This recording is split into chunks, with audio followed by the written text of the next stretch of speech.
Okay, this is the lesson from Chapter 3.4, the second derivative test. Before I do that PowerPoint, I wanted to go over the concepts of the second derivative. If the second derivative is positive, that implies that your function is concave up. If your second derivative is negative, that implies that your function is concave down. Now remember, concave up looks like this. It's a happy face. And concave down is the other way. So the second derivative test tests for concavity. Now, if your function goes from concave up to concave down, or concave down to concave up, then there is an inflection point there.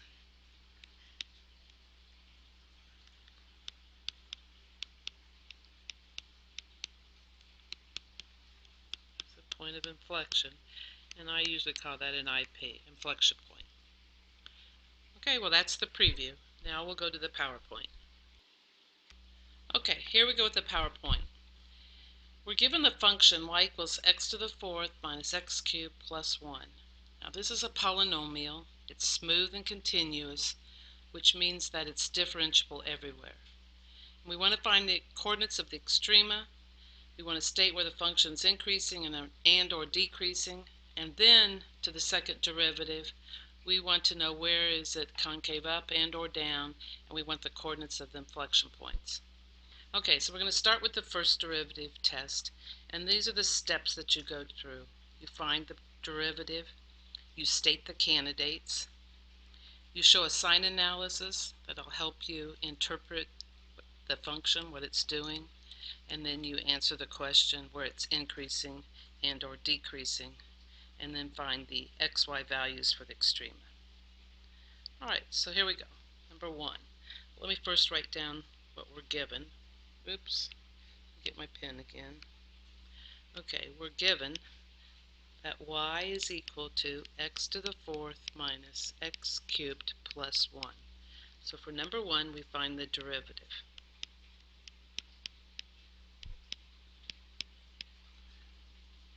Okay, number 2, we set the derivative equal to 0 so we can find the candidates. So I'm going to go ahead and factor out an x squared. And so our candidates are 0 and 3/4. So those are possible extrema.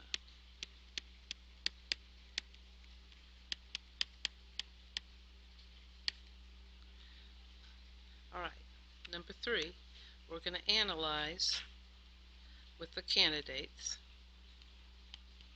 Remember, notation is important. This is y prime and this is y. And you check into the derivative whether or not it's positive or negative. And if you checked, this is negative here, this interval is negative, this interval is positive. And that implies that your function is decreasing, decreasing, increasing. Okay, so you can see right here that there's no extrema, but at 3/4 we have a min value. So now we can answer the question of where it's increasing and decreasing. So y is decreasing from negative infinity all the way through to 3/4. And then y increases from 3/4 to infinity. It does have a relative min at 3/4, comma.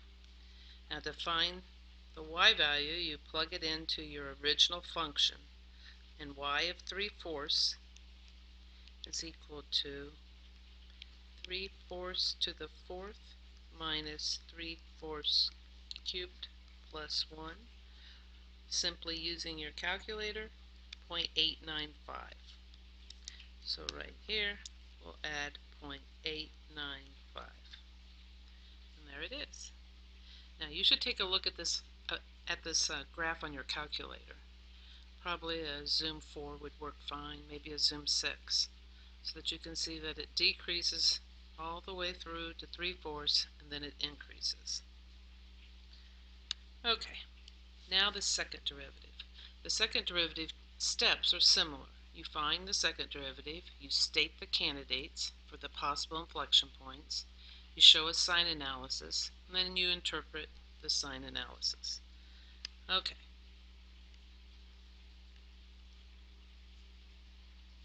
All right. Okay, so let's see. We found y prime, and it's equal to 4x cubed minus 3x squared. So the first step is to find y double prime, and that's equal to 12x squared minus 6x. To find your candidates, you set it equal to 0. You have 6x times 2x minus 1. So your candidates for possible inflection points are 0 and 1/2. Okay, so let's test it out. On a number line, you plug 0 and 1/2. Put your notation. Oops, just y. Because we're trying to figure out what y is doing. Okay, now if you test into the second derivative, you'll see that the second derivative is positive here, negative here, and positive here. And that implies concave up, concave down, concave up. Like this, like this, like this. So that there's an inflection point here where it changes concavity, and an inflection point here where it changes concavity.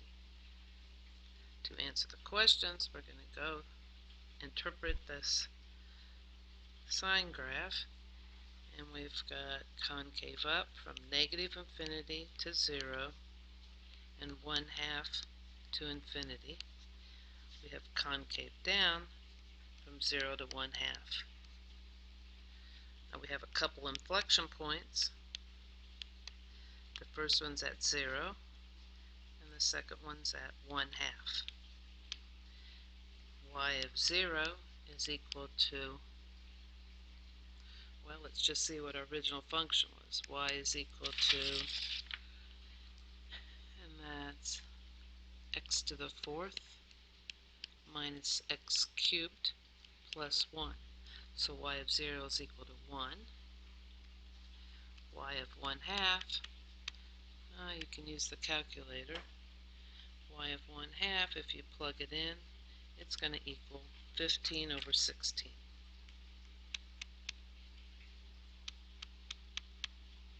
Okay, again, look at the graph on the calculator so you can confirm it, make sure you understand what's going on.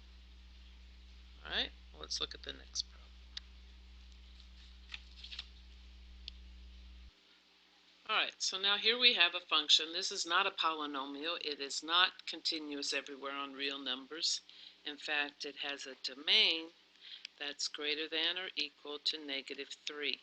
So keep that in mind while you're doing your testing. Okay, so we have to find the points of inflection and discuss the concavity. So let's find our derivatives. Y prime is equal to, that would be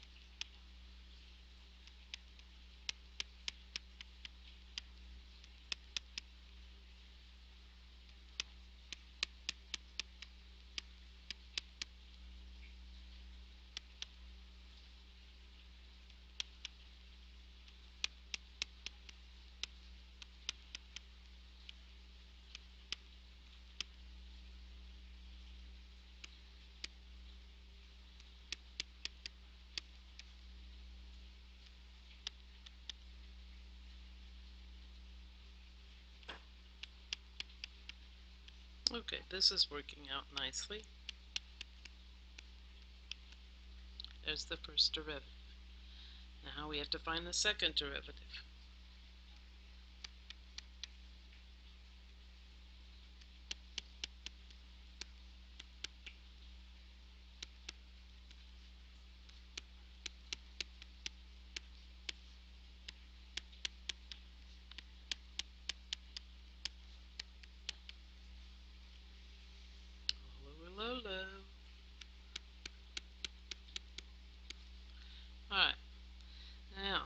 This one looks like if we multiply top and bottom by x plus 3 to the 1/2, x plus 3 to the 1/2, we could clear out that negative exponent. So let's do that.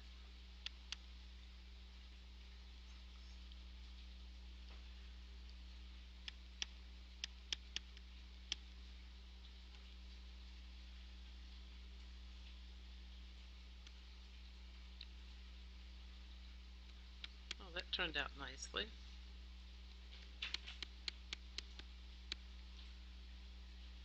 Continuing to simplify, you have y double prime is equal to 3x plus 12. Oops, I forgot to multiply down here. There you go. All over 4 times x plus 3 to the 3/2. Alright. Phew. Okay. Now let's go to number 2. Okay, number 2 says that we need to find our candidates, and that would be where y double prime equals 0 or y double prime does not exist. Now here's our second derivative. Let me rewrite that. Let's see, that's 3x plus 12 all over 4 times x plus 3 to the 3/2. Okay, y double prime equals 0, and that would be in the numerator right here, because you could clear out the denominator.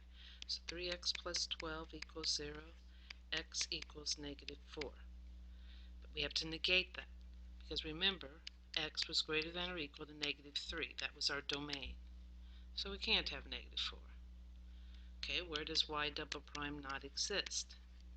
And that would be in the denominator, and that would be where x equals negative 3. So that's our only candidate. So in number 3, we'll test negative 3, remembering that our domain is greater than or equal to negative 3. So this is y double prime and this is y. And if you check a value into the second derivative, you'll see that the second derivative is always positive, so that your function is always concave up. No inflection points. So analyzing the sine graph, we have that the graph is concave up from negative 3 to infinity, and that the inflection points are none. You really need to look at this in your calculator, probably a zoom 4, maybe a zoom 6, but you should get something that looks, this is just a quick sketch, looks something like that. Alrighty, take care.